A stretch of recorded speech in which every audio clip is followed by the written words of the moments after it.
언제나 우리를 사랑하시는 거룩하신 아버지 하나님 감사합니다. 저희들에게 영원한 천국에 들어갈 수 있는 복스러운 소망 주시고 몸된 교회 가운데 거하며 하나님 은혜 안에 살아갈 수 있는 기회를 주신 것 감사드립니다. 역사의 마지막을 살아가는 저희들 더욱 정신을 차릴 수 있도록 도와주시고 저희들을 만나는 많은 사람들에게 이 귀한 복음 전하기에 부족함이 없도록 도와주옵소서. 2024년을 마무리하는 시점에 있습니다. 한 해 동안의 삶을 돌아보고 또 하나님 앞에 합당치 못한 부분이 있다면 돌이킬 수 있도록 도와주시고 다가올 2025년 주님이 뜻하는 주님의 뜻 안에서 모든 일들을 준비하고 설계할 수 있도록 도와주옵소서.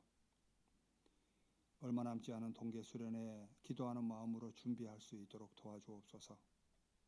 지금 이 시간 하나님의 귀한 말씀을 사모하는 성도님들 함께 모이게 되었습니다.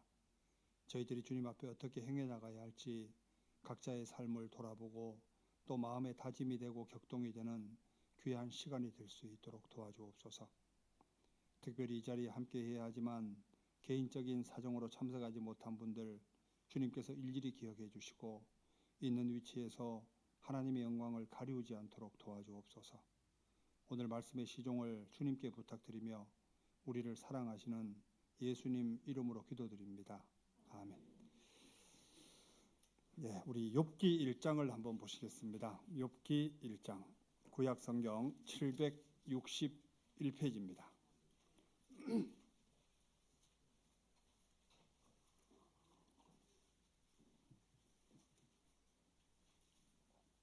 욥기 1장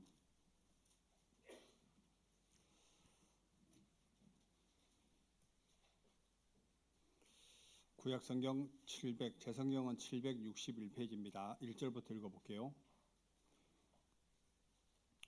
우스 땅에 욥이라 이름하는 사람이 있었는데 그 사람은 순전하고 정직하여 하나님을 경외하며 악에서 떠난 자더라. 그 소생은 남자가 7이요 여자가 3이며 그 소유물은 양이 7천이요 약대가 3천이요 소가 500결이요 암나귀가 500이며 종도 많이 있었으니 이 사람은 동방 사람 중에 가장 큰 자라.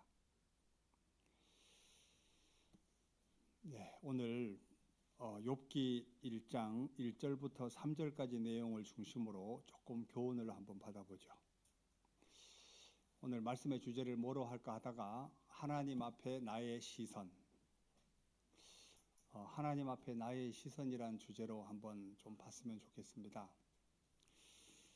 여기 하나님이 사람을 보는 순서가 어떻게 되어 있냐면 하나님은 그 사람이 지금 하나님 앞에 어떤 상태인지를 제일 먼저 보고 있습니다. 자, 우스 땅에 욥이라 이름하는 사람이 있었는데 그 사람은 순전하고 정직하여 하나님을 경외하며 악에서 떠난 자더라. 이 사람의 신앙 상태가 지금 하나님 앞에 어떤 상태인가? 하나님이 이걸 가장 중요하게 보십니다. 그리고 두 번째 하나님이 중요하게 보시는 게 뭐냐면 그 사람에게 영향을 받고 있는 주변 사람들, 그의 자녀는, 그 소생은 남자가 7이요 여자가 3이며 가장 욥의 영향을 받고 있는 가족이 누구냐면 남자가 7이요 여자가 3이며 그리고 욥 주변 사람들이겠죠. 그리고 그 다음에 보시는 게 그가 누리고 있는 소유물입니다. 그런데 세상 사람들은 좀 다르죠. 세상 사람들이 사람을 판단할 때는 어떻게 판단하고 있냐면 그 사람이 무엇을 집은 몇 평짜리 집에 있냐, 자동차는 어떤 자동차를 굴리고 있냐, 그죠?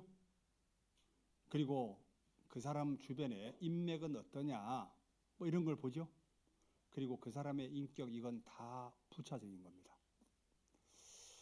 그래서 오늘 하나님이 나를 바라보는 시선, 가장 중요하게 보시는 것이 실제는 하나님 앞에 그 사람이 어떤 상태인가, 그 사람의 영향을 받고 있는 게 주변 사람들이 어떤 영향을 받고 있느냐, 그리고 그 사람이 누리는 소유물은 어떤 거냐. 그렇다면 나는 하나님이 보시는 것처럼 나의 시선도 하나님처럼 보고 있냐, 아니면 내 시선이 세상 사람들 같은 시선으로 지금 주변 상황들을 바라보고 있을까? 이런 주제로 교훈을 좀 받아봤으면 좋겠습니다. 뭐 시간 안에 끝날지 모르겠지만 딱 시간 되면 내려갑니다. 저도 빨리 가야 돼요. 저희들 오늘 저녁에 성도 교제의 날이라고, 여기는 24일 날 하더라고요. 그런데 저희들은 22일 날 오늘 합니다. 오늘 이렇게 하게 됐고, 그리고 24일은 실제는 그게 이제 고요한 밤, 거룩한 밤인데 그때 뭐 하고 지낼까, 또 그냥 지나가기 너무 좀 그렇잖아요. 그래서 교회에서 좀 유익이 되는 영화를 보자. 그래서 카페에서 차도 한 잔 가지고 팝콘도 굽고 이래서 영화를 좀 보려고 합니다. 좋은 영화 있으면 추천 좀 해주시오. 교회당이 이제 저희들 교회당 이제 건축이 잘 되고 식구들이 하여튼 마음을 모아서 이렇게 교육관을 짓게 됐고, 우리 나름대로 이쁘게 지었다 하는데 주변 사람들 어떻게 볼지 모르겠어요. 하여튼 나름대로 좀 준비를 했습니다. 왜 더 교회가 귀하냐면 식구들의 손때가 묻어 있기 때문에 귀한 거예요. 이렇게 돈만 주고 교회당을 건축해 주라고 하면 그냥 이제 마음이 좀 덜 갈 건데, 식구들이 직접, 저희들이 이제 인테리어도 저희들이 하고 이제 조경도 나무도 저희가 심고, 그러니까 아주 이게 좀 마음이 좀 더 가는 것 같아요. 혹시 교회당 와보신 분들 계세요? 한번 손 들어보시오. 그래요. 그래도 좀 왔네요. 안 와보신 분들은 살아있을 때 한번 와봤으면 좋겠습니다. 근데 교회당이 건축되고 나서 식구들이 조금 이렇게 마음들이 좀 더 업된 것 같습니다. 왜냐면 예전에는 좀 짠했거든요. 근데 지금은 좀 짠한 것이 조금 사라지고, 외부에서 이제 식구들이 오게 되면 이제 교회당 와서 이렇게 차도 한 잔 편하게 마실 수 있고, 그리고 환경이 너무 좋다 보니까 지금 전도할 수 있는 이게 밭이 너무 좋습니다. 그래서 최근에 또 교제에 떨어져 있던 분이 17년 만에, 옛날 익산교에서 구원받은 형제님이 교제를 떨어져 있는 17년 만에 교제에 돌아왔어요. 그런데 형제님이 올 한 9월 달 경이었던 것 같아요. 이발소에 저희 교회당 집사님이 계신데, 이발소 하시는 집사님에게 이발을 하러 갔다가 수양회 얘기를 쭉 하고 있는 걸 듣고, 혹시 이요한 목사님 그 교회예요? 이렇게 물은 거예요. 그렇다라고 하니까 자기가 17년 전에 구원받았다는 거예요. 지난해 교회가 있다라고 하니까 이분이 깜짝 놀라는 겁니다. 그래서 지난 교회에 와서 차도 한잔 하면서 다시 한번 말씀을 들으며 신앙을 회복하자. 그래서 와이프가 말씀을 듣고 구원을 받아버렸어요. 그런데 형제님이 구원을 받고, 원래 익산 쪽에 보석 이런 게 좀 유명한가 봐요. 그래서 그 자기의 동생이 있는데 그 보석 가공하는 데 있어서 이게 규폐가 걸렸는가 봐. 어릴 때부터 고생을 해가지고. 그래서 지금 화순 산재 병원에 있습니다. 이제 부부가 거기 같이 있는데, 이제 아내는 케어한다고 있고 남편은 산재 병원에 있는 상황인데, 구원받고 항상 걸렸대요. 교제에 떨어져 있으면서, 내 불쌍한 동생 정말 고생만 했는데, 이 동생 정말 지옥 가면 안 되는데, 이게 계속 발표돼요. 그런데 이제 교제에 붙으면서 제일 먼저 생각이 났던 게 동생이었던가 봐요. 그래서 동생을 이렇게 최근에 불러와서 말씀을 듣고 동생 부부가 구원을 받았습니다. 그래서 하여튼 참 하나님이, 그 형제님이 그동안 교제에 떨어져 있었지만 하나님이 계속 관심을 갖고 그래도 이렇게 끈을 붙잡고 있었기 때문에 교회에 연결됐다 생각도 들고요. 지금 또 전도한다고 또 난립니다. 하여튼 우리가 이 세상에 살아있는 목적은 잃어져 있는 영혼들을 건지기 위한 목적이니까요. 그것 좀 기억했으면 좋겠습니다. 오늘 욥기 1장 요 내용을 중심으로 조금 교훈을 받아보죠. 하나님이 욥이란 사람을 볼 때 얼마나 흐뭇했을까? 하나님이 전 세계 모든 사람을 가장 귀하게 보는 이유가 뭐냐면 하나님의 형상을 닮았기 때문에 귀하잖아요. 그래서 하나님이 사람을 보는 것 중에 첫 번째가 뭐냐면 그 사람이 구원을 받았냐? 이게 제일 중요하겠죠. 왜? 하나님은 모든 사람이 구원을 받으며 진리를 아는 데 이르기를 원하시느니라. 그 사람이 확실하게 구원을 받았다면 하나님을 어떻게 섬기고 있냐? 그 사람이 죄 가운데 떠나 있냐? 이거를 나를 보는 시선 중에 제일 중요시 여길 것 같습니다. 성경도 그렇게 순서가 되어 있거든요. 한번 보시죠. 디모데후서 3장을 한번 잠깐 볼까요?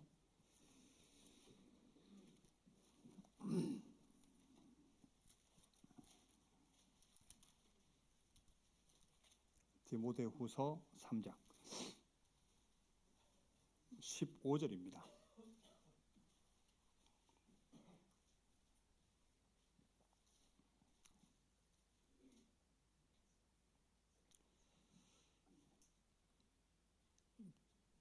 또 내가 어려서부터 성경을 알았나니 성경은 능히 너로 하여금 그리스도 예수 안에 있는 믿음으로 말미암아 구원에 이르는 지혜가 있게 하느니라. 성경을 배우는 가장 중요한 목적은 구원에 이르는 지혜가 있게 하기 때문에 반드시 성경을 배워야 된다 그러죠. 이게 첫 번째고, 그리고 구원 받은 사람에게 16절 모든 성경은 하나님의 감동으로 된 것으로 교훈과 책망과 바르게 함과 의로 교육하기에 유익하니, 구원을 받은 사람에게 교육을 계속 받게 하게 되면 온전한 인격이 갖춰지게 돼 있습니다. 이게 성경적인 순서거든요. 이는 17절 하나님의 사람으로 온전케 하며, 인격이 갖춰진다는 얘기죠. 모든 선한 일을 행하기에 온전케 하려 함이니라. 그 사람이 진정으로 선한 일을 할 수 있게 돼 있다. 자, 욥을 바라볼 때 하나님이 얼마나 흐뭇했을까? 자, 봐요. 욥은 10명의 자식이 하루아침에 다 죽습니다. 자기 재산 다 날아갔어요. 와이프는 하나님 욕하고 죽으라 그래요. 그런데 친구들은 염장을 지르고 있습니다. 자, 이런 가운데 욥이 마음에 담고 있는 게 뭐냐면 욥기 23장에 말하기를 일정한 음식보다 하나님의 말씀을 귀히 여겼구나. 그리고 주께서 나를 단련하신 후에는 내가 정금같이 나오리라. 자, 이렇게 자기의 위치를 지킨다는 게 결코 쉬운 게 아니잖아요. 근데 하나님은 욥이란 사람을 자랑하고 싶었던 겁니다. 자, 정말 주변 사람들에게 뭘 제일 알리고 싶으세요? 예? 외모? 아, 저 사람 핸섬하게 생겼어. 저 사람 너무 아름다워. 저 사람 차 좋은 거 몰고 다니대. 아, 저 사람은 집에 48평인데 화장실이 3개야. 어떤 걸 드러내고 싶으세요? 그런데 하나님은 외적인 것보다도 그 사람이 하나님 앞에 지금 어떤 상태인가, 이거를 제일 드러내고 싶었던 겁니다.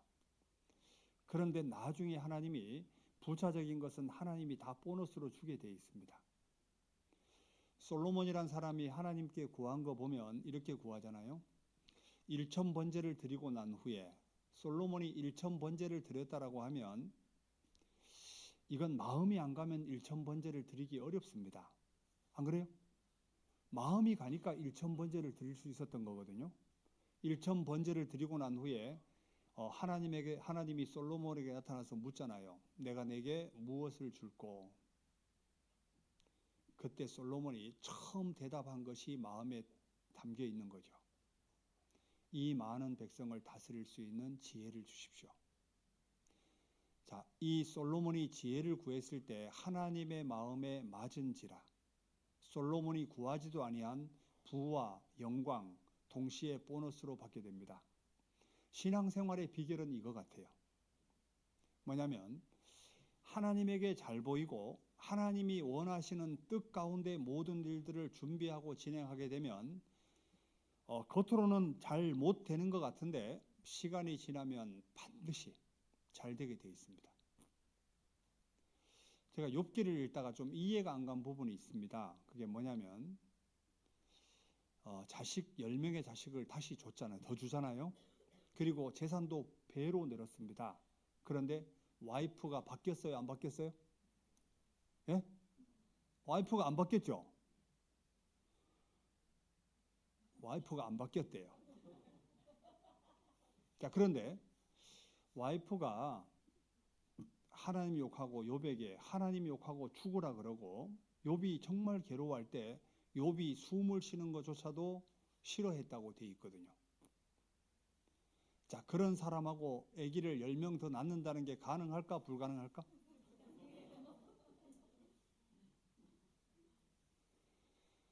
자, 신기하게도 그런데 하나님이 욥의 마음도 아내를 사랑할 수 있는 마음도 회복시켜 줬기 때문에 그 아내를 통해서 10명의 자식을 낳았겠죠. 이분들은 아닌 것 같아. 맞아요, 아니요? 맞잖아요.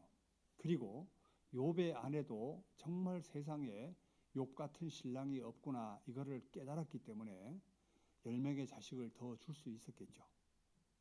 결국은 사람의 마음도 하나님이 바꿔주십니다. 이게 실제는 신앙이에요. 그죠? 그래서 하나님 앞에 나의 시선 중에 가장 중요하게 여겨야 될 게 뭐냐면 내가 지금 하나님 앞에 어떤 상태인가? 이게 가장 중요해요. 그게 가장 중요하고 그 다음에 또 영향을 받는 사람들이 누구냐면 내 주변 사람들이에요.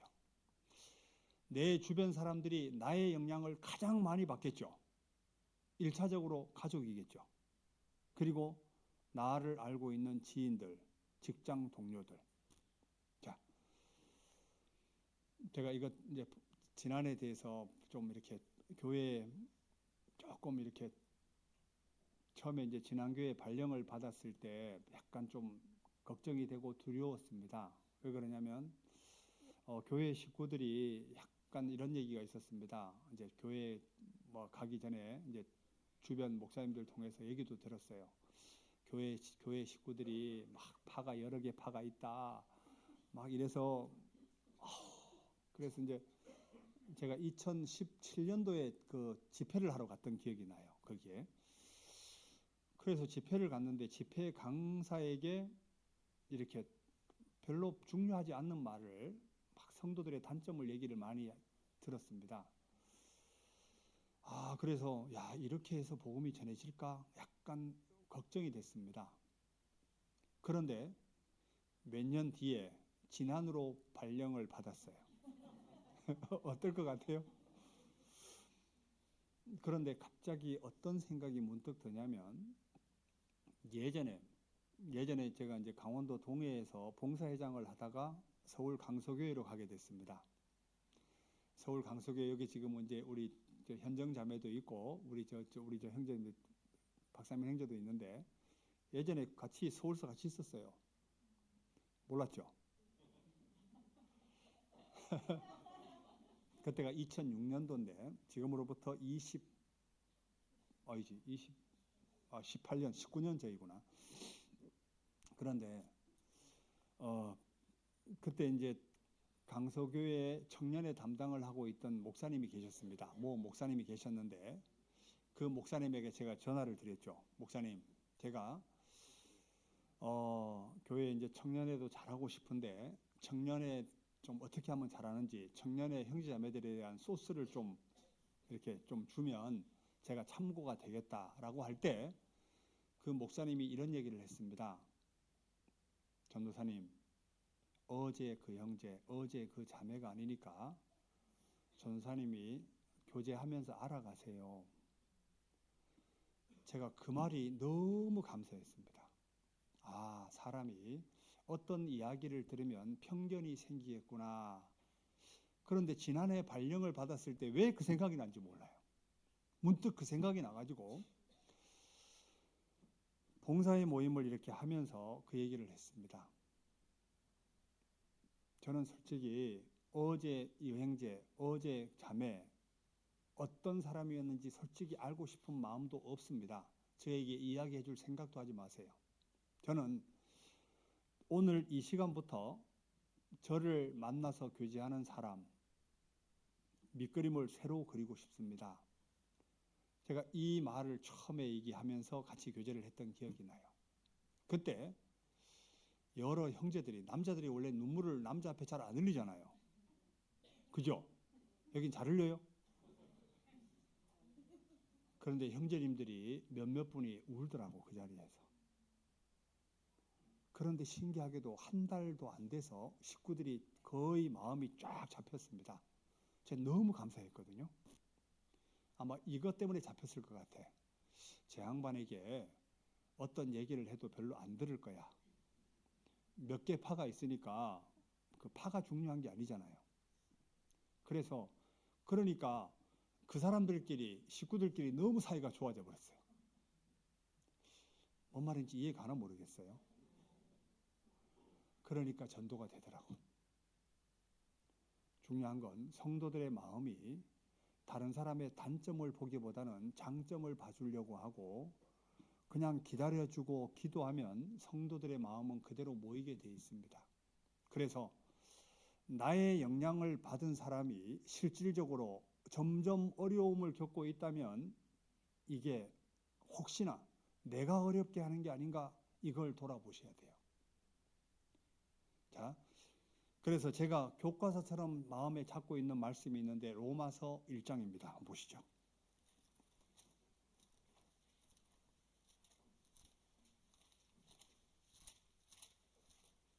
로마서 1장.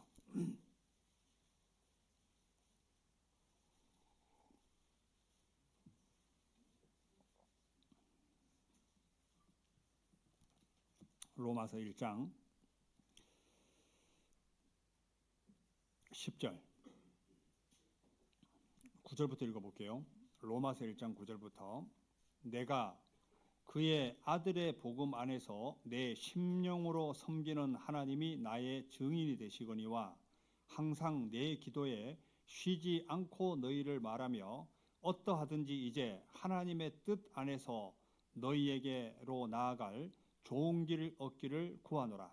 내가 너희 보기를 심히 원하는 것은 자 사도 바울이 로마에 있는 성도를 보기 심히 원하는 것 중에 이 세 가지만 가지고 우리가 성도를 만날 수 있다면 성도들의 신앙은 반드시 좋아지게 되어 있습니다. 이방인을 만날 때도 마찬가지로 이 세 가지를 항상 마음에 기억할 수만 있다면 사람이 이렇게 갈라설 수가 없어요. 그런데 이걸 망각하니까 문제가 되거든요. 한번 읽어볼게요. 11절 내가 너희 보기를 심히 원하는 것은 무슨 신령한 은사를 너희에게 나눠주어 너희를 경고케 하려 함이니 우리가 성도를 만나기 전에 처음에 마음에 각인해야 될 게 뭐냐면 무슨 신령한 은사를 나누어 주어 경고케 하기 위한 목적. 자, 이 신령한 은사가 뭘까요? 1차적으로 복음이에요. 뭐라고요? 복음이라고. 말씀도 있고 뭐 여러 가지 뭐 성령도 있고 얘기하지만 이 본문에서 가장 근사치에 해당하다고 하는 말씀이 실제는 복음이에요. 자, 교제하다가 이 사람이 정말 아직도 확실히 구원이 불확실하다라고 하면 그 사람이 말씀을 들을 수 있는 기도해주고 말씀을 들을 수 있는 기회를 계속 제공해 주는 거예요. 여기를 잠깐 붙들고 로마서 16장을 한번 보시죠.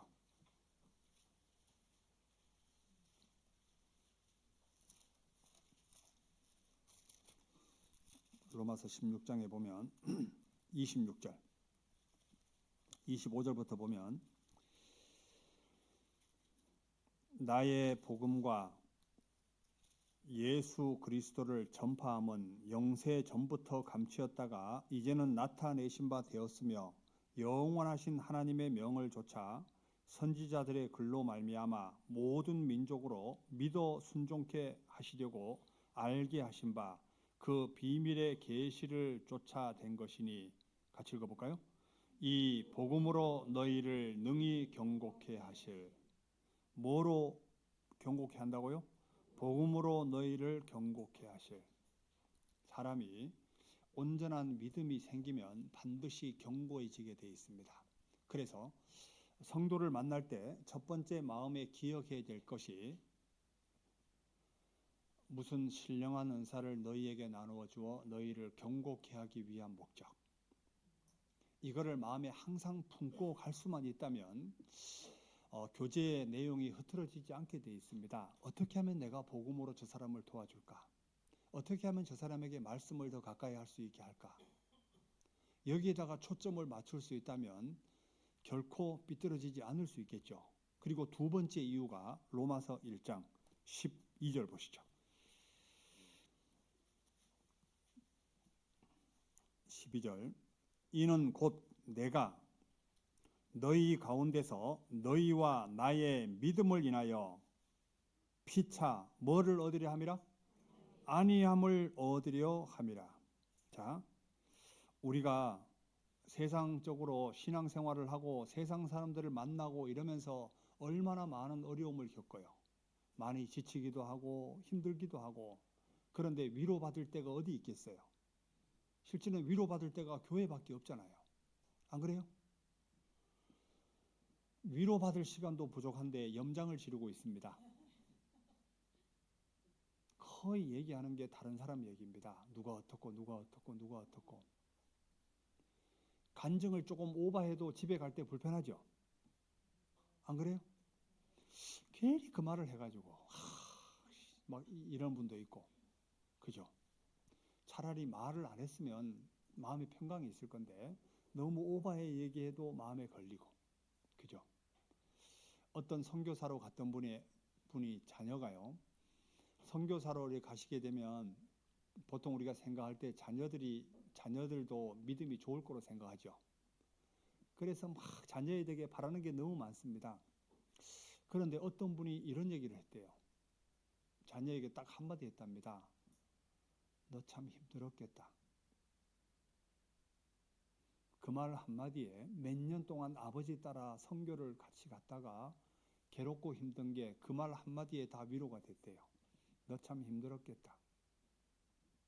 이해 가세요? 자, 성도들이 정말 위로받을 때가 어디냐면 교회 안입니다. 그죠? 피차 안위함을 얻으려 함이라. 욥의 세 친구들이 욥을 바라볼 때 죄가 있어 망한 게 아니냐 이런 말을 들을 때 욥이 얼마나 힘들었을까? 차라리 욥이 힘들어할 때 말을 안 하고 옆에서 그냥 기도해주고 잘 이겨낼 수 있도록 바라봐줬다면 욥이 덜 열받았겠죠. 안 그래요? 여기 욥의 세 친구들 같은 사람이 이 자리에 분명히 있을 거예요. 예? 스스로를 한번 이렇게 돌아봤으면 좋겠어요. 옆 사람 얼굴 한번 보시죠. 이렇게 얼굴 한번 보면서 이 사람은 나의 염장을 지르는 사람인가 아니면 정말 나에게 위로자인가. 이게 뭐냐면 실제는 이게 중요하거든요. 형제님, 자매님이 옆에 있어서 감사합니다. 실제는 옆에 계신 형제자매들이 있기 때문에 내가 이 자리에 있는 거예요. 안 그래요? 그렇게 인사 한번 하시죠. 옆에 있어줘서 고맙습니다.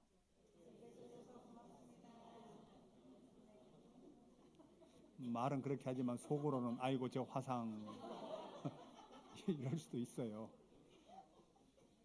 실제는 맞습니다. 우리가 교제하러 가는 것도 마찬가지예요.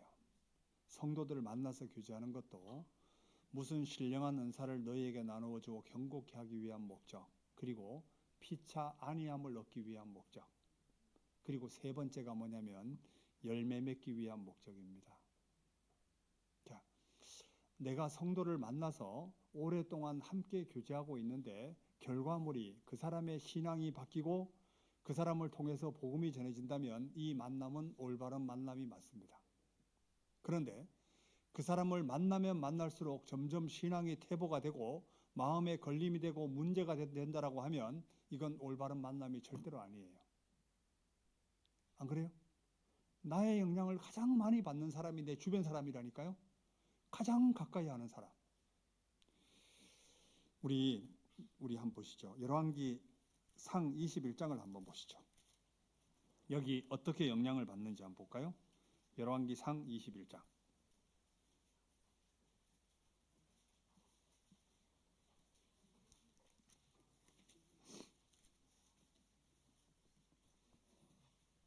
열왕기 상 21장 20절입니다.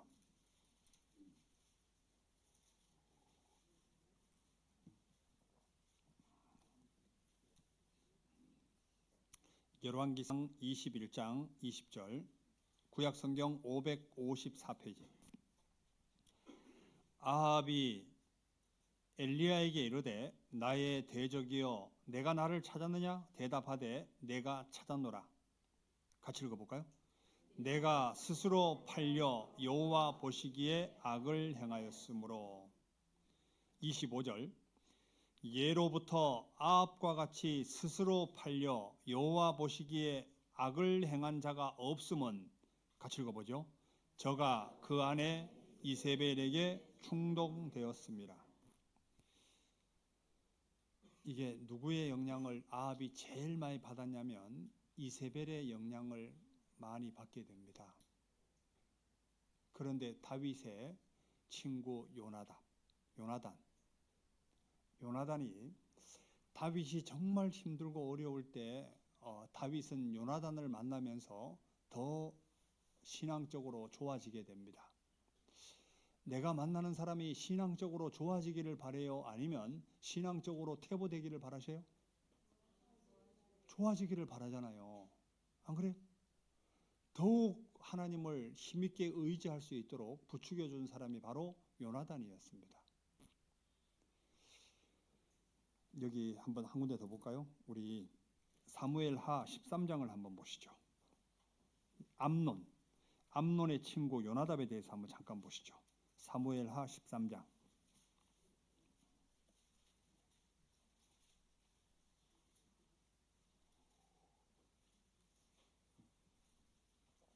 사무엘하 13장 1절. 481페이지 구약성경. 그 후에 이 일이 있으니라. 다윗의 아들 압살롬에게 아름다운 누이가 있으니 그 이름은 다말이라. 다윗의 아들 암논이 저를 연애하나 저는 처녀이므로 어찌할 수 없는 줄을 알고 암논이 그 누이 다말을 인하여 심화로 병이 되니라. 암논에게 요나답이라 하는 친구가 있으니, 같이 읽어볼까요? 저는 다윗의 형 시므아의 아들이요 심히 강교한 자라. 여기 다말이란 여인을 어떻게 관계를 맺을 수 있는지 강교한 꾀를 낸 사람이 바로 이 요나답이에요. 자, 정말 이런 친구들을 만난 것 때문에 인생을 베린 거예요. 안 그래요? 자, 르호보암이란 사람 알죠? 솔로몬의 아들이 있는데 르호보암이 있습니다. 르호보암이 실제 솔로몬이 죽고 난 후에 분명히 솔로몬을 따라다니던 노인들이 있잖아요. 그러면 나라를 다스릴 때 솔로몬 옆에 있던 모사꾼들의 이야기를 들어야 될 게 정상이 맞잖아요. 그런데 르호보암은 그 노인의 교도를 버리게 됩니다. 누구의 말을 듣냐면 자기와 함께 자랐던 친구들, 소년들의 말에 훨씬 더 큰 비중을 실어주고 있죠. 그래서 나라가 완전히 쪼개지게 된 것이 바로 친구들의 영향이었습니다. 그죠? 그래서 나의 영향을 가장 많이 받는 사람이 누구냐면 내 주변의 사람들. 내 주변의 사람이 내 영향을 가장 많이 받아요. 그래서 이 세 가지를 꼭 기억했으면 좋겠습니다. 성도를 만나러 갈 때 제일 중요하게 여길 게 뭐냐면 어떻게 하면 저 사람의 신앙을 경고케 해줄 수 있을까? 어떻게 하면 저 사람이 신앙생활을 더 잘할 수 있게 도와줄까? 이게 중요하고, 두 번째가 피차 안위함을 얻기 위한 목적. 우리가 위로받을 데가 어디 있겠어요? 교회 안에밖에 없잖아요. 그리고 세 번째가 열매 맺기 위한 목적. 이것만 기억할 수만 있다면 여기 평택 서부교회 이 성도님들 통해서 하나님이 크게 역사할 수 있습니다. 여기 보니까 대체적으로 연령대가 젊었어요. 안 젊었어요? 젊었어요. 마음만 잡히면 이분들이 엄청난 일을 할 수 있습니다. 중요한 건 마음이 없어서 문제지 마음만 있으면 엄청난 일을 할 수 있다니까요. 요 세 가지만 가지고 성도들을 만날 수 있다면 분명히 엄청난 영향을 발휘할 수 있을 것 같습니다. 자, 욥기 1장 돌아가 보죠.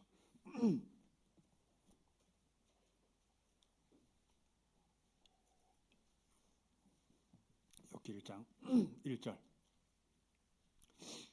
우스 땅에 욥이라 이름하는 사람이 있었는데 그 사람은 순전하고 정직하여 하나님을 경외하며 악에서 떠난 자더라.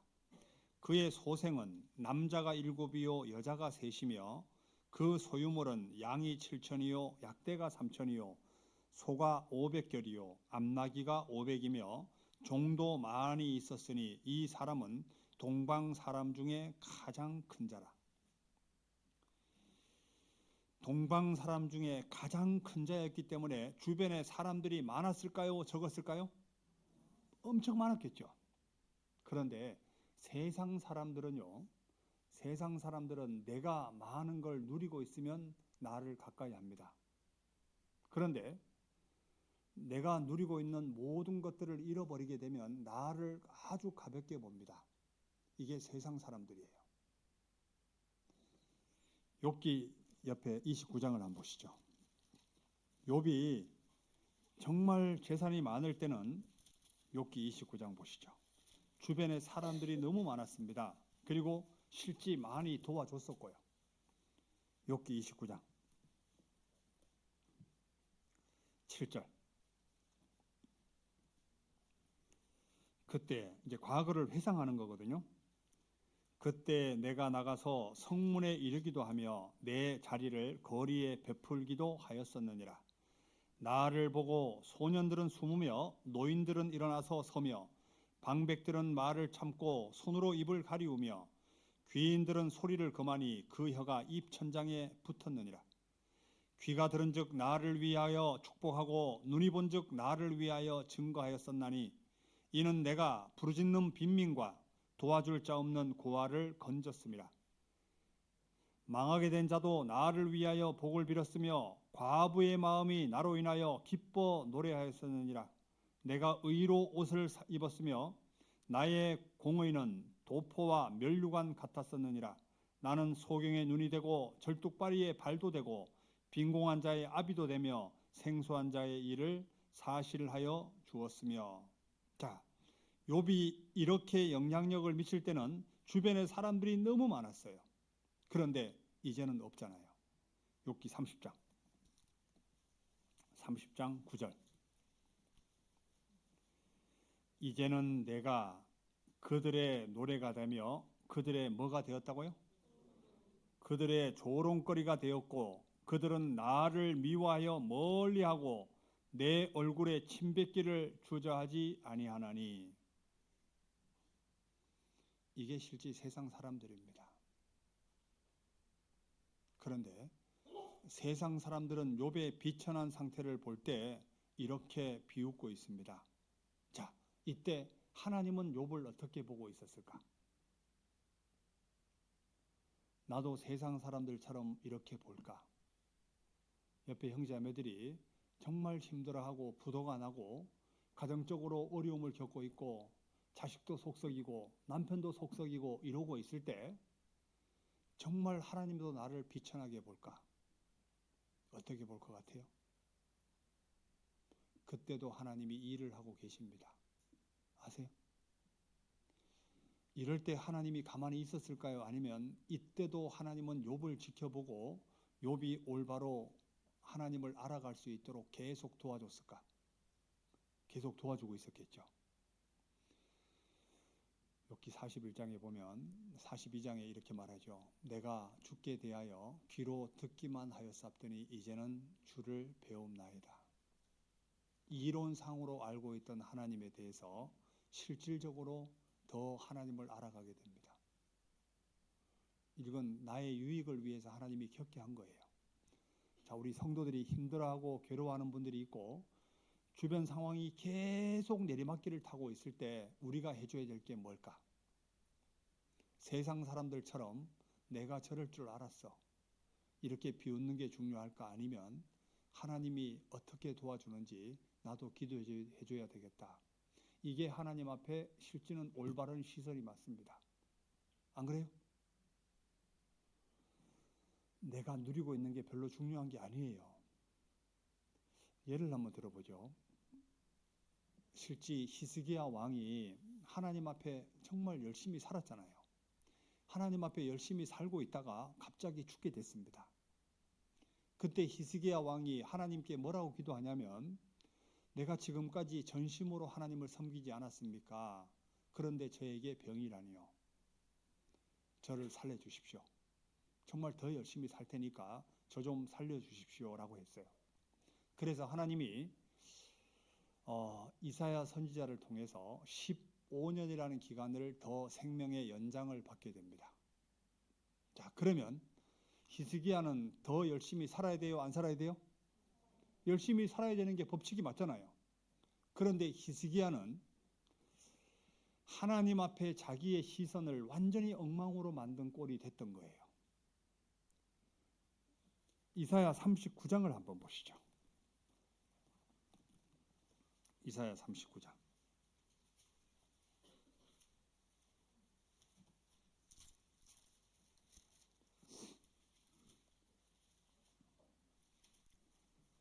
이사야 39장 1절.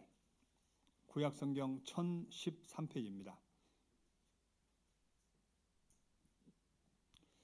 그때 발라단의 아들 바벨론 왕 무로닥 발라단이 히스기야가 병들었다가 나았다 함을 듣고 글과 예물을 보낸지라.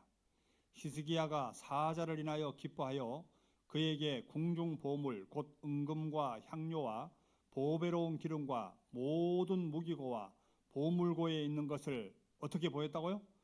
다 보였으니 궁중의 소유와 전 국내의 소유를 보이지 아니한 것이 없는지라.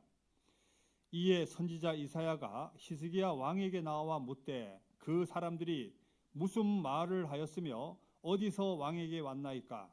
히스기야가 가로되 그들이 원방 곧 바벨론에서 내게 왔나이다. 이사야가 가로되 그들이 왕의 궁전에서 무엇을 보았나이까? 히스기야가 대답하되 그들이 내 궁전에 있는 것을 다 보았나이다. 내 보물은 보이지 아니한 것이 하나도 없나이다. 여기에 뭐가 빠져 있죠? 하나님이 빠져 있죠. 실제 히스기야가 보여줘야 될 것은 뭐냐면 이게 중요한 게 아니었습니다. 그죠? 하나님이 나를 살리셨습니다. 여기에 다 있는데 하나님만 빠져 있어요. 자, 이걸 우리에게 한번 대입해 보죠. 자, 주변 사람들에게 뭘 제일 보여주고 싶으세요? 옆 사람 오늘 얼굴 자주 보는데 옆 사람 얼굴 다시 한번 봐요. 지금 옆에 있는 분에게 뭘 제일 보여주고 싶으세요? 내가 누리는 거? 하나님 앞에 나의 신앙입니다. 그죠?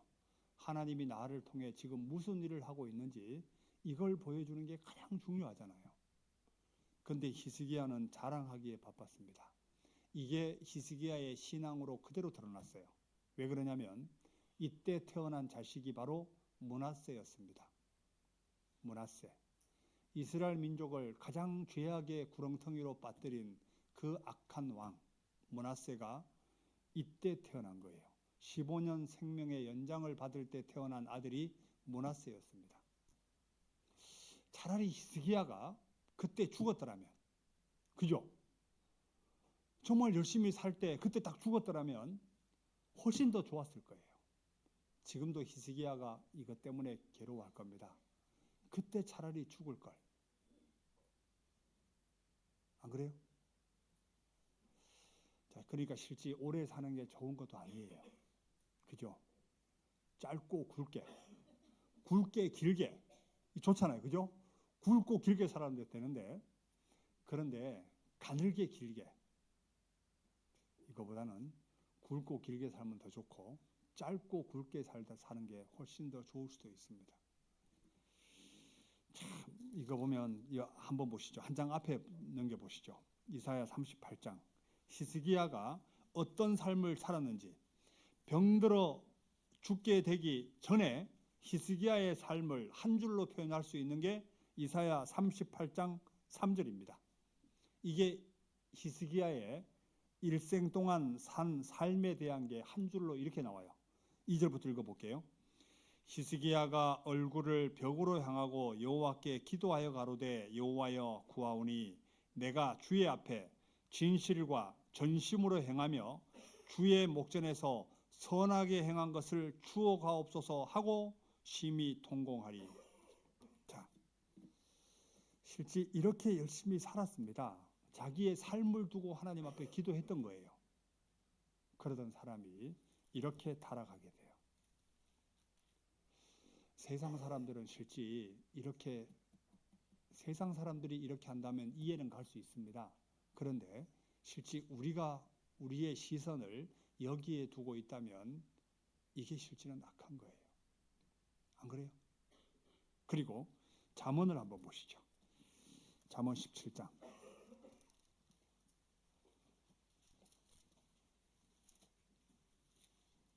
잠언 17장. 잠언 17장 9절.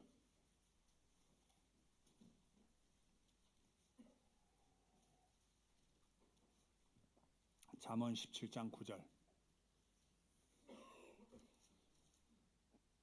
허물을 덮어주는 자는 사랑을 구하는 자요 그것을 거듭 말하는 자는 친한 벗을 이간하는 자니라. 주변 사람에게 자꾸만 안 좋은 거 허물을 덮어주기보다는 계속 허물을 덜추어내는 사람들이 있죠. 이런 사람을 사귀게 되면 실제 나의 신앙에 유익이 전혀 안 돼요. 만약에 형제자매들이 가운데 교제를 하다가 이렇게 부정적인 얘기를 계속 한다라고 하면 자매님 저는 안 듣고 싶네요. 차라리 이렇게 끊으셔야 돼요. 아세요? 이게 나의 신앙을 위해 좋다고. 그리고 그 사람에게 죄를 안 짓게 하는 겁니다. 반드시 끊으셔야 돼요. 그렇게 해야지만이 관계 형성이 괜찮아지게 되어 있습니다. 특별히 형제들보다 자매들이 말로 상처를 훨씬 더 많이 주고 더 많이 이야기하게 되어 있습니다. 왜? 대화하는 걸 되게 좋아하거든요. 잠언 한 군데 더 보죠. 잠언 20장 19절입니다.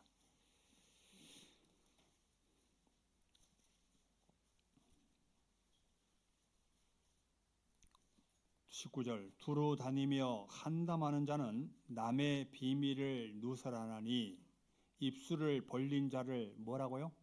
사귀지 말지니라. 이거 너에게 전혀 유익이 없다. 너 사귀지 마라. 우리가 형제 자매들의 위치가 어떤 위치냐면 실제는 이런 위치예요. 이제 제가 예전에 그 영덕에 있었습니다. 여기 이제 영덕이 고향인 여기 또 형제도 이 자리에 있더라고요. 그런데 영덕이 고향이었는데 그 지금 몇 년 전인가 모르겠네요. 한 10년 전쯤 된 것 같아요.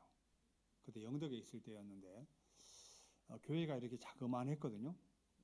자그만해서 이제 식구들이 이제 모이기만 하면 찬양을 하고 영덕이 바닷가잖아요. 그래서 통기타 들고 저 바닷가에 가가지고 식구들끼리 이제 밤에 10시만 되면 바닷가에서 찬양을 하고 뭐 아는 사람이 없으니까 그리고 이제 들어와서 이제 교제하고 교회당에서 막 찬양을 너무 크게 하니까 주변에 민원이 나와가지고 이분들 좀 잠 좀 잡시다 막 이런 분도 있었어요.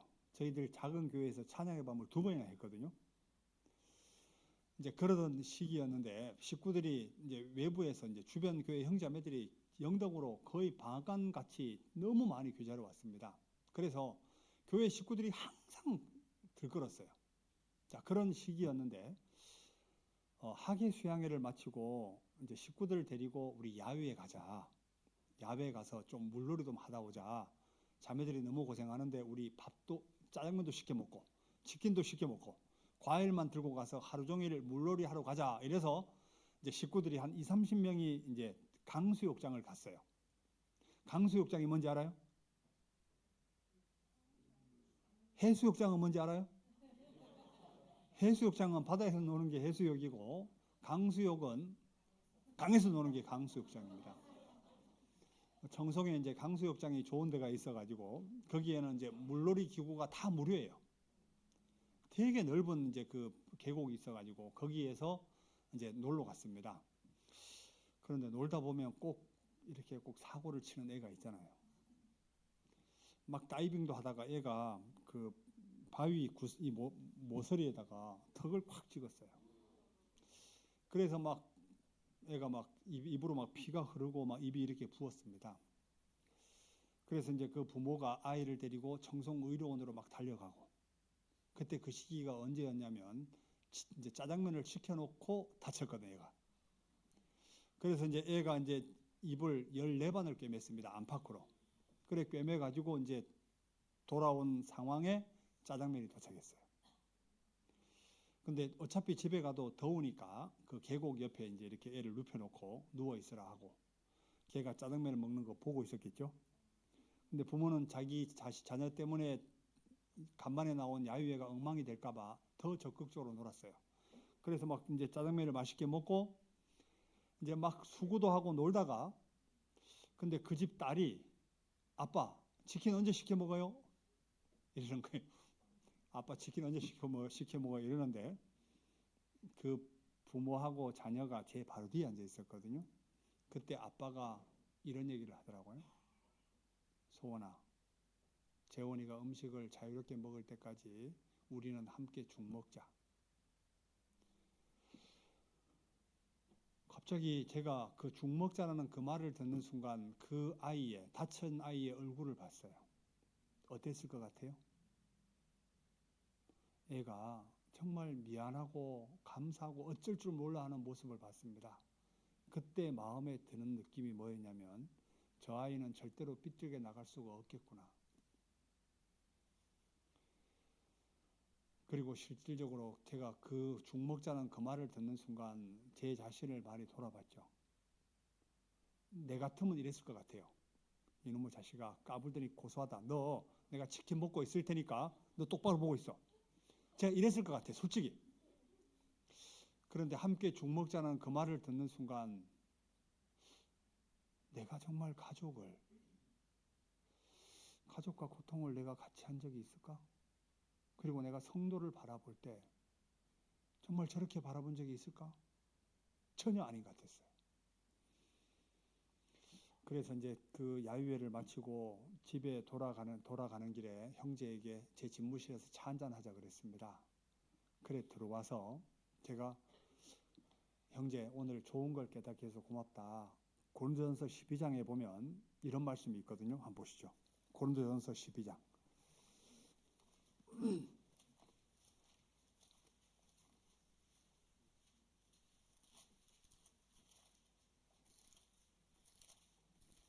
고린도전서 12장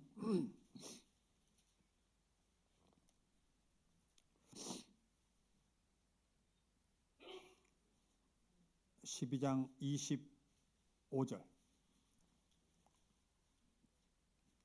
몸 가운데서 분쟁이 없고 오직 여러 지체가 서로 같이하여 돌아보게 하셨으니 만일 한 지체가 고통을 받으면 모든 지체도 함께 고통을 받고 한 지체가 영광을 얻으면 모든 지체도 함께 즐거워하나니 너희는 그리스도의 몸이요 지체의 각 부분이라. 제가 이 말씀이 다시 보였어요. 이게 진짜 한 몸이다. 한 지체가 고통을 받으면 함께 고통을 받는 게 맞는데 한 지체가 고통을 받고 있는데 웃고 있어요. 이건 한 지체가 아니죠. 그래서 그 당시에 영덕교회 슬로건이 뭐였냐면 함께 죽 먹자. 이게 교회 슬로건이었어요. 진짜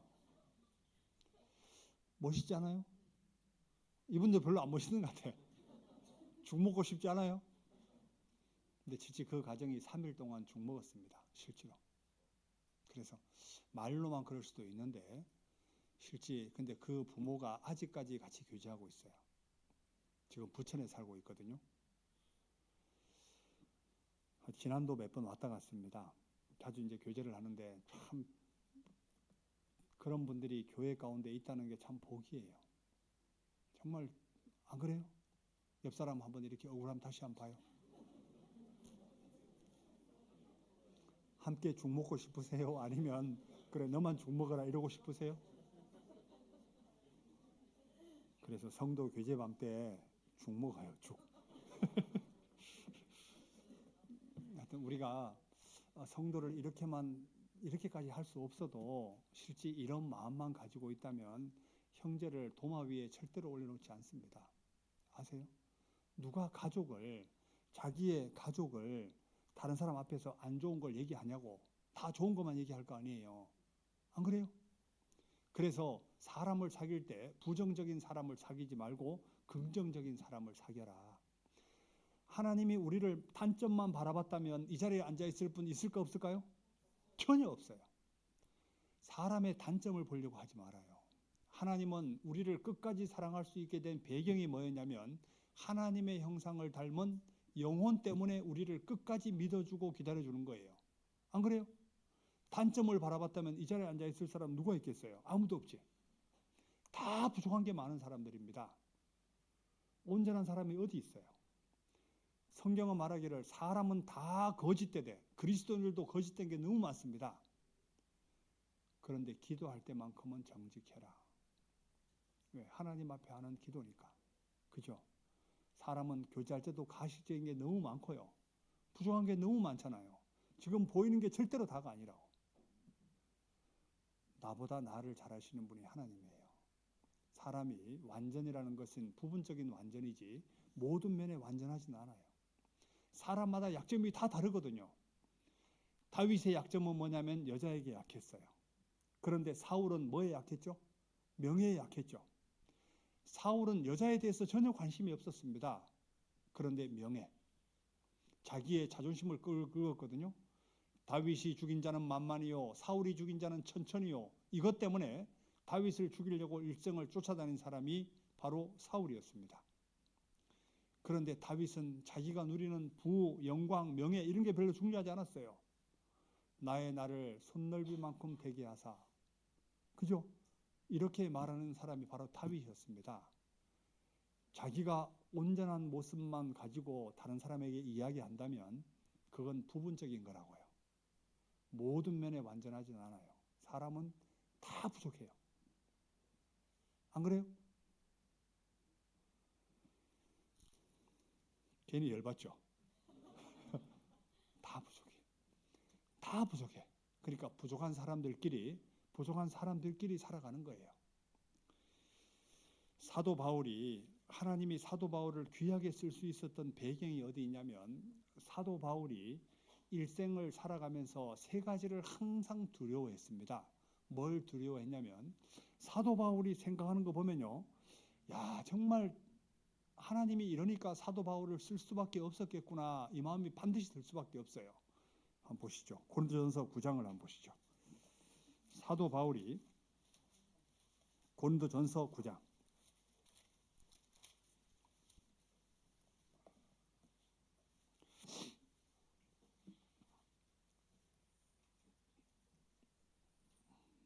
고맙습니다. 올라오기 전에 바로 커피를 한 잔 마셨더니 커피가 좋은가 봐요. 되게 갈증이 많이 나. 고린도전서 9장 25절부터 읽어볼게요. 고린도전서 9장 25절 이기기를 다투는 자마다 모든 일에 절제하나니 저희는 썩을 멸류관을 얻고자 하되 우리는 썩지 아니할 것을 얻고자 하노라. 그러므로 내가 다름질하기를 향방 없는 것 같이 아니하고 싸우기를 허공을 치는 것 같이 아니하며 내가 내 몸을 쳐 복종하게 함은 같이 읽어보죠. 내가 남에게 전파한 후에 자기가 도리어 버림이 될까 두려워함이로라. 사도 바울이 하나님 앞에 정말 두려워했던 이유가 뭐냐면 하나님이 자기를 사용하지 않을까봐 제일 두려웠습니다. 우리가 이제 여기 평택 서부교회도 이제 다음 주에 그 임원 발표를 한다는 얘기를 들었습니다. 그런데 봐요. 하나님이 내년에 나를 사용해 주지 않으면 얼마나 안타까울까. 실제는 이런 마음으로 기도하셔야 돼요. 하나님, 내가 모든 일에 절제도 하고 하나님 앞에 정말 올바로 살아볼 테니까 나를 내년에도 좀 사용해 주시면 좋겠습니다. 실제는 이게 올바른 마음이 맞거든요. 사도 바울이 계속 자기를 절제하는 것 중에 첫 번째가 뭐냐면 하나님이 자기를 사용하지 않을까 봐 너무 두려웠습니다. 그리고 사도 바울이 또 두려워했던 거 뭐냐면 고린도전서 2장이에요. 한번 보시죠. 고린도전서 2장.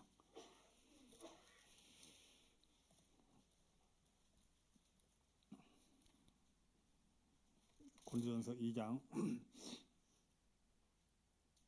3절. 내가 너희 가운데 거할 때에 약하며 두려워하며 심히 떨었노라. 왜 두려워하고 떨었냐면 4절. 내 말과 내 전도함이 지혜에 권하는 말로 하지 아니하고 다만 성령의 나타남과 능력으로 하여 너희 믿음이 사람의 지혜에 있지 아니하고 다만 하나님의 능력에 있게 하려 하였노라. 사도 바울이 두 번째 두려워했던 게 뭐냐면 자기 능력으로 전도할까 봐. 자기 능력으로 전도할까 봐. 사람이 실제 내가 말의 언변으로 사람을 바꾸려고 하는 건 한계가 반드시 있습니다. 그잖아요. 사람의 언변은 한계가 있다고요. 그런데 성경 말씀은 어떻게 되어 있냐면 절대적 진리예요. 성경 말씀은 절대적 진리라고. 하나님 말씀은 절대로 변하지 않아요. 그러니까 주의 말씀께 부탁을 하는 게 가장 안전한 거예요. 사도 바울이 이걸 너무 잘 알고 있죠. 솔로몬이 성전을 짓고 나서 성전 가에다가 두 개의 기둥을 세우죠. 열왕기상 7장에 보면 두 개의 기둥을 세우는데 두 개의 기둥의 이름을 야긴과 보아스 이렇게 이름을 세인 게 뭐냐면 저가 세우리라. 그에게 능력이 있다. 결국은 사람은 도구에 불과하지 하나님이 그 사람을 사용하고 그 사람에게 능력을 주셔야지 사용하는 게 맞습니다. 그래서 끝까지 사도 바울은 자기의 권하는 말, 자기의 지혜로 전하지 아니하고 하나님의 능력이 자기를 통해 나타날 수 있도록 계속 기도했던 거예요. 사도행전 20장도 한번 볼까요? 사도행전 20장 32절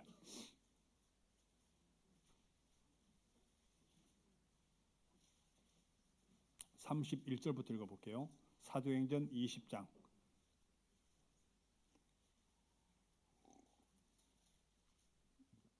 사도행전 20장 31절 그러므로 너희가 일깨어 내가 3년이나 밤낮 쉬지 않고 눈물로 각 사람을 훈계하던 것을 기억하라. 지금 내가 너희를 주와 및 그 은혜의 말씀께 부탁하노니 같이 읽어보죠. 그 말씀이 너희를 능히 든든히 세우사 거룩해 하심을 입은 모든 자 가운데 기업이 있게 하시리라. 사람을 든든히 세우는 것은 말의 언변이 아니에요. 말씀이 너희를 능히 든든히 세운대요. 그러니까 계속적으로 말씀으로 권했던 겁니다.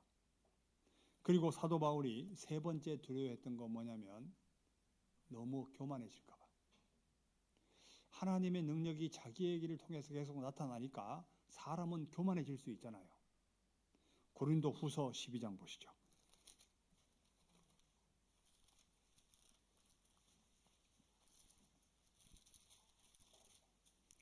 고린도후서 12장 6절.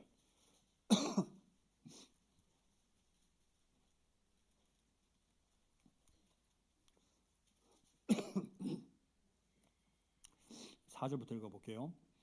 그가 낙원으로 이끌려가서 말할 수 없는 말을 들었으니 사람이 가히 이르지 못할 말이로다. 내가 이런 사람을 위하여 자랑하겠으나 나를 위하여, 사도 바울 자신을 위하여는 약한 것들 외에 자랑치 아니하리라. 내가 만일 자랑하고자 해도 어리석은 자가 되지 아니할 것은 내가 참말을 함이라. 그러나 누가 나를 보는 바와 내게 듣는 바에 지나치게 생각할까 두려워하여 그만두노라. 7절. 왜 그만두냐면 7절. 여러 계시를 받은 것이 지극히 크므로 너무 자고하지 않게 하시려고 내 육체의 가시 곧 사단의 사자를 주셨으니 이는 나를 쳐서 너무 자고하지 않게 하려 하심이니라. 이것이 내게서 떠나기 위하여 내가 3번 주께 간구하였더니 내게 이르시기를 내 은혜가 내게 족하도다. 이는 내 능력이 약한 데서 온전하여짐이라 하신지라. 사도 바울은 자기가 교만할까봐 되게 두려웠던 거예요. 셋째 하늘 천국을 갔다 왔거든요. 그런데 갔다 온 것도 자기가 갔다 왔다고 얘기를 안 해요. 왜 그러냐면 혹시 자기가 교만할까봐. 그래서 내가 성도들에게 드러내야 될 것은 뭐냐면 나의 약한 것들을 드러내야 되겠다. 왜? 그러니까 계속 약한 것들을 드러낼 때 하나님이 드러나게 돼 있으니까. 그래서 그리스도인들이 가장 강할 때가 언제냐면 내가 약할 때. 10절. 그러므로 내가 그리스도를 위하여 약한 것들과 능욕과 궁핍과 핍박과 곤란을 기뻐하노니, 같이 읽어보죠. 이는 내가 약할 그때 곧 강함이니라. 그래서 그리스도인이 가장 강할 때가 나는 못합니다. 그러니까 하나님이 도와주셔야 됩니다. 이럴 때가 가장 강할 때입니다. 보면요, 사도 바울이 두려워하는 것 3가지도 보더라도 다 자기의 육신적인 건 아예 없죠. 오로지 뭐였냐면 하나님이 자기를 사용하지 않을까 봐, 그리고 자기의 능력으로 행할까 봐, 자기가 교만할까 봐. 자, 이러니까 하나님이 이 사람을 귀하게 볼 수밖에 없잖아요. 안 그래요? 그런데 자, 우리 한번 정리 한번 다시 해보죠. 자, 하나님이 욥을 바라볼 때 제일 먼저 본 것이 하나님 앞에 욥의 신앙의 상태였죠. 저는 하나님을 경외하며 악에서 떠난 자더라. 하나님이 이걸 가장 귀하게 보고 있습니다. 그리고 2번째 뭐냐면 욥의 영향을 받고 있는 주변 사람들. 이게 2번째였거든요. 그리고 3번째가 그가 누리고 있는 소유물입니다. 그런데 나는 혹시나 내가 누리고 있는 소유물이 손해를 좀 보게 되면 거기에 마음이 너무 가지 않는가, 이건 스스로 돌아보셔야 돼요. 내가 혹시 하고 있는 게 집을 샀는데 집값이 떨어진 것 때문에 내 마음이 바닥을 치지 않는가. 농사를 짓고 있는데 농사가 안 됐어요. 그것 때문에 바닥을 치지 않는가. 내가 물질적으로 조금 손해를 봤는데 그것 때문에 괴로워하지 않는가. 실제는 이거보다 내가 지금 하나님 앞에 신앙이 어떤 상태인가, 이게 더 훨씬 더 중요하겠죠. 세상에 쪼다 같은 사람이 한 사람이 있는데 누구냐면 이 왕 한번 봅시다. 이건 봐야 될 것 같아요. 여기 열왕기상 21장을 한번 보시죠. 이 사람, 그런데 열왕기상 21장에 보면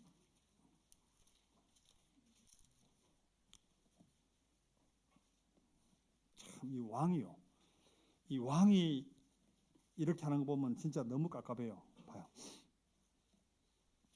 열왕기상 21장 1절.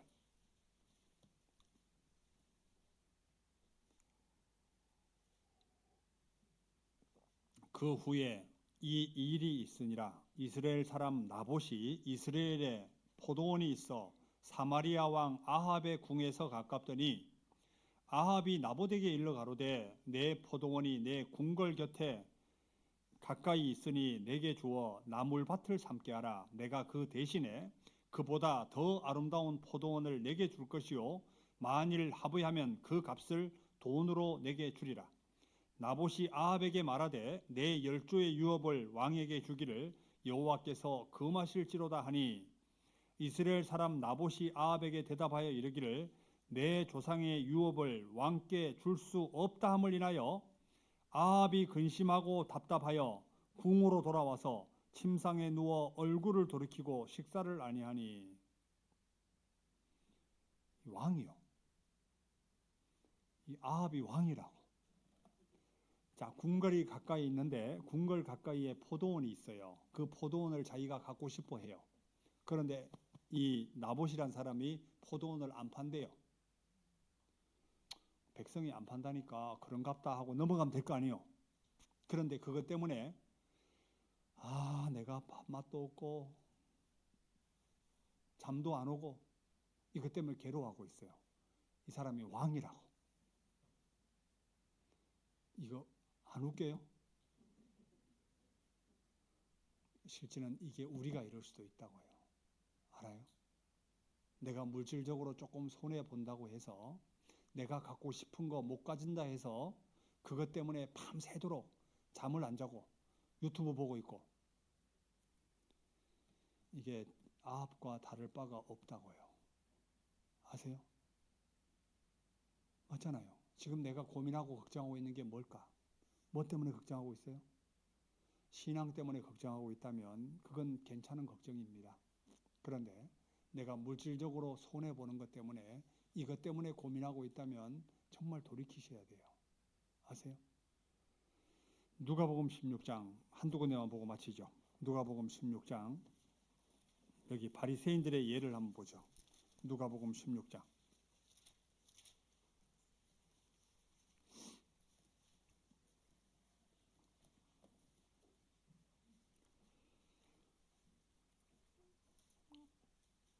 누가복음 16장 10절 작은 것 지극히 작은 것에 충성된 자는 큰 것에도 충성되고 지극히 작은 것에 불의한 자는 큰 것에도 불의하니라.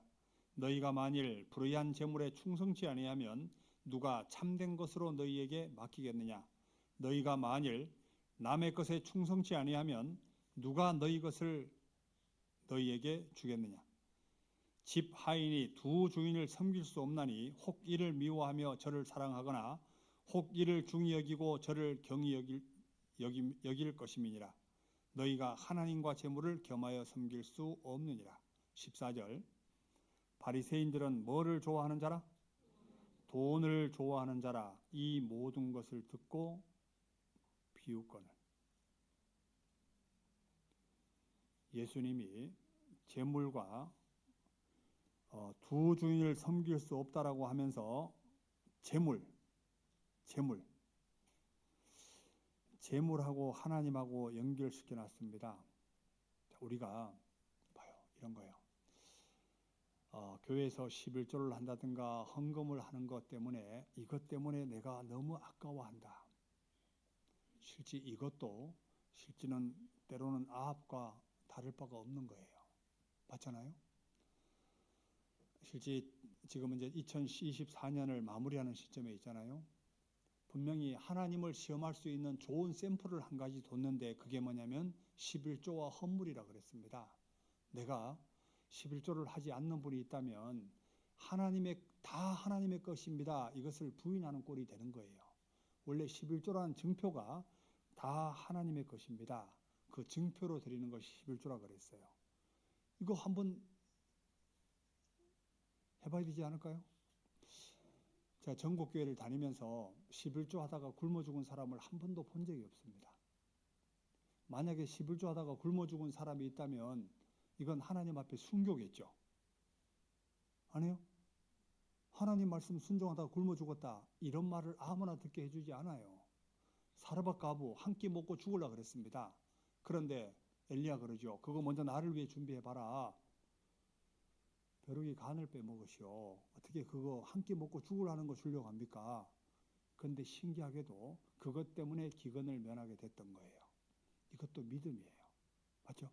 그러니까 하나님을 위해서 대사를 경영하게 되면 내가 원하지도 않는 것도 부차적인 것도 하나님이 다 주십니다. 이게 법칙이에요. 건물이 어떻게 지어질 때 가장 안전한 건물이냐면, 자, 세상적으로 건물을 지을 때는요, 이렇게 건물이 지어질 때 가장 안전하죠. 맞죠? 밑이 넓으면 넓을수록 훨씬 안전한 게 맞습니다. 그런데 에스겔 41장에 보면 천년 왕국에 지어질 성전의 다락이 어떻게 생겼냐면 이렇게 생겼어요. 이렇게 생겼다고. 왠지 좀 불안하지 않아요? 그런데 불안한 것이, 하나님 앞에 불안한 것이 훨씬 더 안전할 수 있습니다. 이게 뭔 얘기냐면, 자 봐요. 내 주변에 문제들은 계속 나와요, 안 나와요? 나오죠. 이거 해결되면 내가 열심히 할게. 이거 해결되면 열심히 할게. 죽을 때까지 해결 안 돼요. 아세요? 왜? 또 다른 문제들이 계속 나오고 있거든요. 이게 이 세상 삶이에요. 그렇다라고 하면, 하나님, 제가 이거 해결되면 하나님 앞에 갈게요. 내년에는 정말 이거 해결되면 내가 더 열심히 하겠습니다. 헌금도 하고 정말 말씀도 가까이 읽고 교제도 안 빠지고. 근데 하나님은 뭐라고 하냐면, 너 주변에 많은 문제들이 있는 거 안다. 먼저 나에게 가까이 와라. 그러면 내가 도와줄게. 이게 하나님의 방법인데 사람은 이게 안 보이는 거예요. 그래서 마태복음 6장 33절에 이렇게 말하죠. 너희는 먼저 그의 나라와 그의 의를 구하라. 그리하면 이 모든 것을 너희에게 다하시리라. 이게 신앙의 법칙입니다.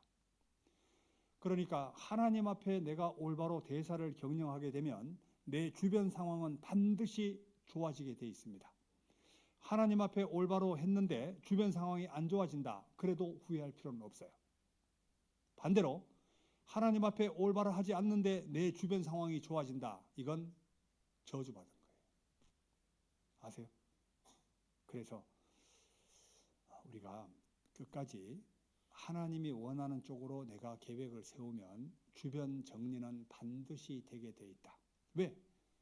내 입을 하나님 앞에 넓게 열면 하나님이 반드시 채워줍니다. 그러니까 하나님과 함께 일을 하니까 내 주변 일이 간단하게 정리되는 거예요. 그렇게 신앙생활을 했으면 좋겠습니다. 마지막으로 우리 마태복음 6장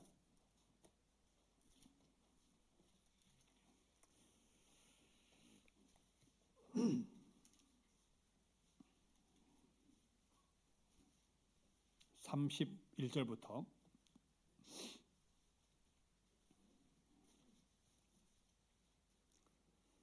마태복음 6장 31절. 그러므로 염려하여 이르기를 무엇을 먹을까 무엇을 마실까 무엇을 입을까 하지 말라. 이는 다 이방인들이 구하는 것이라. 너희 천부께서는 이 모든 것이 너희에게 있어야 할 줄을 아시느니라. 33절 같이 읽어보죠. 너희는 먼저 그의 나라와 그의 의를 구하라. 그리하면 이 모든 것을 너희에게 더하시리라. 먼저에다가 동그라미 꼭 쳐놔요. 먼저. 먼저 요거를 내가 하나님 앞에 올바른 계획을 세우게 되면 주변은 반드시 회복되게 돼 있다. 이게 법칙입니다. 요거는 내 집에 어디 제일 잘 보이는 데다가 어디 탁 다들 붙여놓으면 좋겠어요. 그래서 열심히 좀 살았으면 좋겠습니다. 같이 기도하고 마치죠. 사랑과 은혜가 충만하신 거룩하신 아버지 하나님 감사합니다. 오늘 욥기 1장 말씀을 중심으로 또 교훈을 받을 수 있도록 인도해 주신 것 감사드립니다. 하나님은 하나님 앞에 우리 각자의 삶을 보고자 하십니다.